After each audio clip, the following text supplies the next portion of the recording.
It begins quietly, not in the world outside, but within. Every life, every single one of us, is built upon a hidden architecture, an invisible cathedral of thought, memory, instinct, and dream. The great Swiss psychiatrist Carl Jung called this intricate structure the psyche. And he didn't just mean the mind, not just our thoughts. He meant the totality of who we are. The conscious and the unconscious, the parts we show the world and the parts we hide even from ourselves. Think of it like a great tree. The branches and leaves are what we see, what we present to the world. But the true strength, the source of its life, lies in the roots, hidden deep beneath the surface. The psyche is just like that. It holds far more beneath the surface than it ever shows above it. If you've ever felt like your life is being guided by invisible patterns, if you've ever felt your emotions rise and fall like tides with no moon in sight, then you've already felt the presence of that hidden world. You're already standing at the threshold of your own inner universe. Let's take a journey into it together. So where do we begin? We start with the most familiar part, the surface layer of the psyche. Jung called this the ego. The ego is the part of you that says, I am. It's your conscious mind, the command center that speaks, that decides, that plans your day and performs your tasks. It's the voice in your head that you identify as you. But here's the crucial insight from Jung. The ego is not the whole self. It's just the face we show the world. Jung had a specific name for this public face, the persona. The persona is a mask. Now that might sound negative, like we're being fake, but it's not necessarily a lie. It's a social necessity. We wear different masks for different situations, one for work, one for our family, one for our friends. These masks help us to belong, to function in a complex society, and to protect the fragile, more vulnerable truths that lie beneath our surface. The real danger, Jung warned, comes when the mask becomes the person. When we mistake our role, the dedicated employee, the perfect parent, the life of the party, for our entire reality. When that happens, we forget the vast, deep ocean that lies just beneath our own reflection. We become disconnected from our true selves, living a life that isn't fully ours. So what lies beneath that mask, beneath the ego? We descend into the next layer, the personal unconscious. Imagine a vast, dimly lit vault in the basement of your mind. This is where you store everything you've pushed away, everything you couldn't deal with at the moment it happened.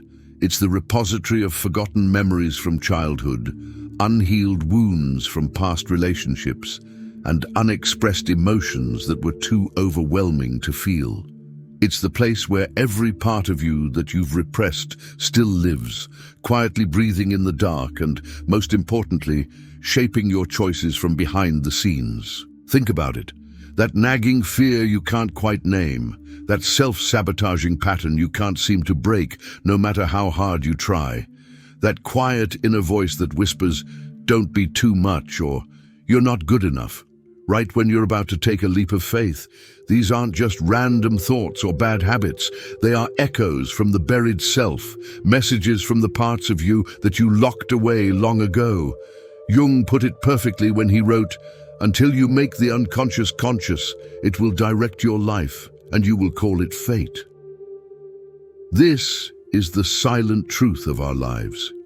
Our unexamined self often writes our story for us in the dark, and we walk through it believing we are making free choices, when in fact we are following a script we never knew existed. But our journey doesn't stop there. If we go even deeper beyond our personal memories and repressed feelings, we find something far more mysterious, far more vast. Jung called this the collective unconscious. This isn't just your hidden history. It's the inherited psychic legacy of all humanity. It's an ancestral ocean we all share. Here, in these profound depths, live the ancient patterns Jung famously called the archetypes. These are the universal, primordial forms of life itself: the mother, the hero, the trickster, the sage, the shadow. These archetypes are not just dusty characters from old myths or fairy tales. Jung believed they are living energies, psychic instincts that move through every single human being, regardless of culture or time. You encounter them every night in your dreams. You see their patterns play out in the great stories, movies, and religions that captivate us, and you feel them stirring within your own heart. The call to adventure like the hero, the desire for wisdom like the sage, the confrontation with your own darker aspects in the form of the shadow. They are the universal language of the soul, speaking to us in powerful images and symbols when everyday words are simply too small to carry the meaning. Every myth is a mirror reflecting a part of our own inner world. And when you recognize an archetype in your life, you are not learning something new. You are remembering something ancient and eternal that has always been a part of you. So we have the ego, the personal unconscious, and the collective unconscious. What do we do with all this knowledge? For Jung, the goal of life was not to achieve some kind of flawless perfection, but to become whole. He called this lifelong process individuation. It's the sacred journey of integrating all the hidden, forgotten, and disconnected parts of yourself into one single, authentic, living truth. It's about becoming who you were always meant to be. The journey of individuation is a descent and a return. You begin by recognizing your mask, your persona, and seeing it for what it is. Then you gather your courage and descend into your personal unconscious, facing your shadow, the parts of yourself you've disowned. As you do this work, you begin to awaken to the archetypes moving within you, learning their language and integrating their wisdom. And if you follow that path with honesty and courage long enough, you discover something truly extraordinary. You find what Jung called the self with a capital S. The self is not the ego's limited reflection. It is the divine center of your being, the unifying principle that holds all the opposites together, light and dark, conscious and unconscious, masculine and feminine. In the silence between your thoughts, in the quiet moments of deep reflection, it waits. It's the still point where your personal story finally meets the eternal human story.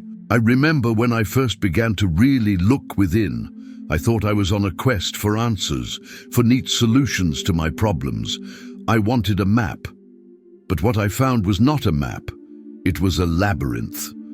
And I soon realized that at the heart of this inner labyrinth, there wasn't a simple answer or a piece of knowledge waiting for me. There was just mystery. The deeper I went, the more I understood that self-discovery isn't an act of control. It's an act of surrender. It's about having the humility to listen, to allow what has been hidden for so long to finally be seen, to finally have a voice, without judgment. Because true consciousness, a truly expanded awareness, doesn't grow by seeking only the light. It expands through the courage to turn and face the dark. It is in embracing our own shadows that we find our greatest potential for light.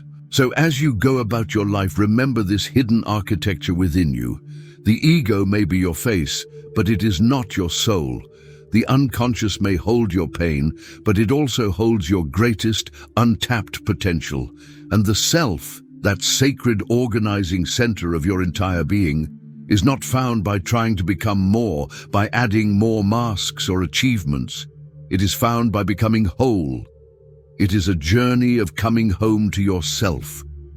As Jung himself once wrote, "Who looks outside dreams, who looks inside awakens." And so the journey begins, not out there but in here, into the beautiful, complex and hidden architecture of your own psyche. Thank you so much for joining me on this exploration today. If this resonated with you, I'd be so grateful if you'd like the video and subscribe to the channel for more journeys into the inner world. See you next time.